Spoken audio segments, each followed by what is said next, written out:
nama aku Sartika Barutu dengan NIM 211134207. Di sini saya tidak sendirian, saya ditemani oleh partner saya. Halo teman-teman, perkenalkan nama saya Lisa Julianti dengan NIM 211134169. Baiklah, di sini kami akan membahas terkait media pembelajaran konvensional serta ide-ide yang sudah kami buat terkait media pembelajaran. Selamat menyaksikan. Baik teman-teman, di sini saya akan menjelaskan pemahaman saya terkait media pembelajaran konvensional dimulai dari pengertian. Media pembelajaran konvensional adalah segala sesuatu yang nyata secara fisik dan non-elektronik yang digunakan untuk menyampaikan pesan dari guru kepada siswa. Jadi, guru itu akan memakai media pembelajaran yang bentuknya secara nyata untuk mengajar siswa. Baik, dari pengertian tadi, media pembelajaran konvensional juga memiliki manfaat. Manfaat yang pertama yaitu memperjelas penyajian materi agar tidak verbalitis. Nah, jadi guru itu bisa menggunakan media pembelajaran tersebut untuk memperjelas penyajian materi yang udah dibawakan. Nah, yang kedua itu menjadikan pelajaran yang abstrak menjadi lebih konkret.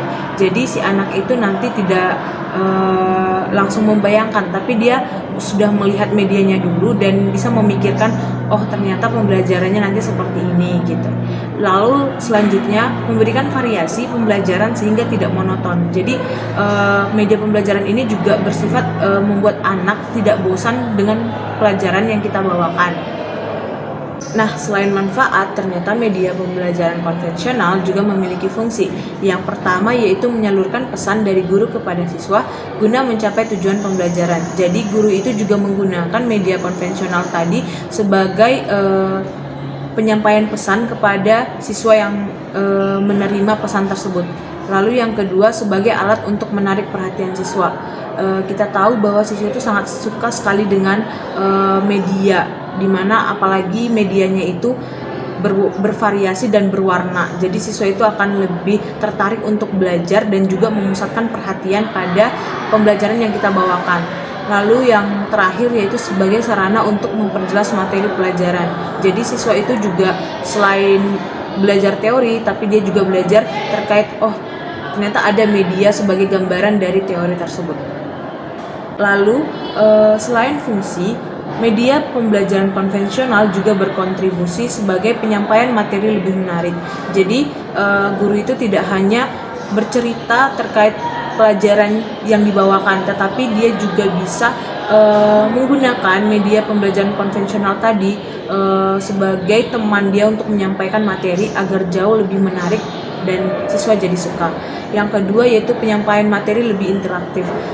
Ketika kita menyampaikan materi pembelajaran menggunakan media, secara tidak langsung kita itu berinteraksi dengan siswa menggunakan media tersebut, sehingga siswa itu akan penasaran ini medianya seperti apa. Jadi pembelajaran itu akan lebih interaktif dan materi yang kita sampaikan juga akan lebih menarik dan dapat dipahami oleh siswa. Lalu yang ketiga, meningkatkan kualitas pembelajaran. Jadi kita itu tidak monoton hanya menjelaskan saja, tetapi media tadi itu akan berkontribusi menolong kita meningkatkan kualitas pembelajaran, sehingga kita itu tidak hanya bercerita dalam mengajar siswa. Dan yang terakhir, berubah peran guru sebagai fasilitator. Nah, kita tahu bahwa kita itu sebagai guru menjadi fasilitator bagi siswa. Tapi media ini juga sangat berperan penting untuk membantu kita dalam menjelaskan materi kepada siswa, sehingga ketika kita menyampaikan materi secara tidak langsung, media yang kita bawakan akan membantu kita dalam memfasilitasi siswa menangkap materi yang kita sampaikan. Ciri-ciri media pembelajaran konvensional. Yang pertama, fiksatif. Media dapat menampilkan kembali objek jika suatu saat diperlukan. Yang kedua, manipulatif. Media dapat merubah penampilan objek sesuai dengan kebutuhan. Sebagai contoh, dalam materi gejala alam gunung meletus, kita dapat menghadirkan replika media pembelajaran gunung ke dalam kelas. Yang ketiga, distributif. Media dapat disebarluaskan ke wilayah yang lebih luas dengan jumlah penerima yang lebih banyak. Karakteristik media pembelajaran konvensional. Yang pertama, sesuai dengan karakteristik materi pembelajaran dan karakteristik siswa. Yang kedua, sesuai dengan tujuan pembelajaran. Yang ketiga, efektif dan efisien. Keempat, eksplanatif. Media dapat memberikan penjelasan yang lebih jelas. 5. Meningkatkan minat belajar siswa. Jenis-jenis media pembelajaran konvensional. Yang pertama, alat peraga. Kedua, alat permainan tradisional. Ketiga, kit-kit pembelajaran. Keempat, alat belajar atau sumber belajar. Kriteria media pembelajaran konvensional. Yang pertama, mudah digunakan. Kedua, aman dan tidak berbahaya. Media pembelajaran yang aman adalah tidak terdapat serat bambu atau kayu, tidak ada bulu gatal, tidak tajam, tidak runcing, cat yang digunakan tidak beracun, tidak ada paku yang menonjol.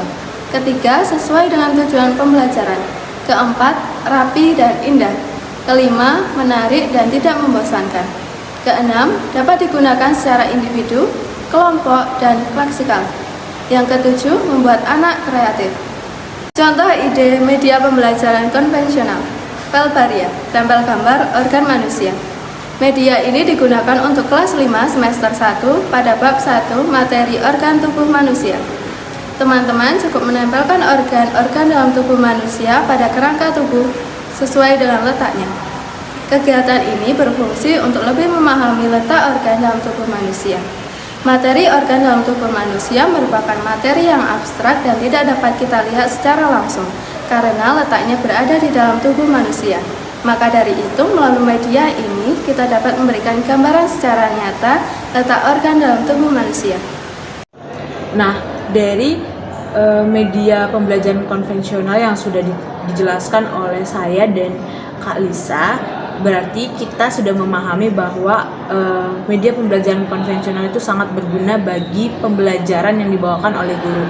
Nah, di sini kami sudah membuat ide-ide terkait media pembelajaran konvensional seperti yang sudah dijelaskan Kak Lisa di video sebelumnya, itu terkait media Pelbaria. Nah, di sini ada media kedua yang kami pikirkan bahwa ini akan membantu teman-teman sekalian dalam belajar.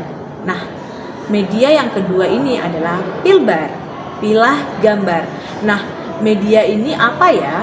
Media ini merupakan media yang mengelompokkan gambar benda-benda berdasarkan sifatnya, yaitu padat, gas, dan cair. Nah, di sini kan ada kotak gambar. Nah, ada 3 gambar di atas kotak, itu adalah perwakilan gambar dari semua gambar yang ada pada kotak. Nah, teman-teman akan mengelompokkan gambar-gambar itu dan memasukkan ke sesuai dengan tulisan yang ada di kotak ketiga di atas. Misalnya nih, ada gambar batu. Nah, batu itu sifatnya seperti apa ya? Kalau misalnya sifatnya padat, teman-teman boleh mengambil gambar batu dan memasukkan ke kotak yang bertuliskan padat.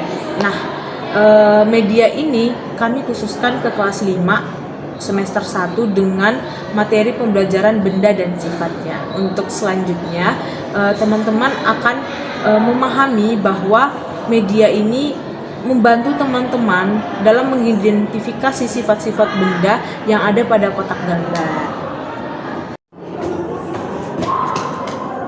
Sekian penjelasan dari kami terkait pemahaman kami mengenai media pembelajaran konvensional dan ide-ide yang kami buat sebagai media pembelajaran konvensional.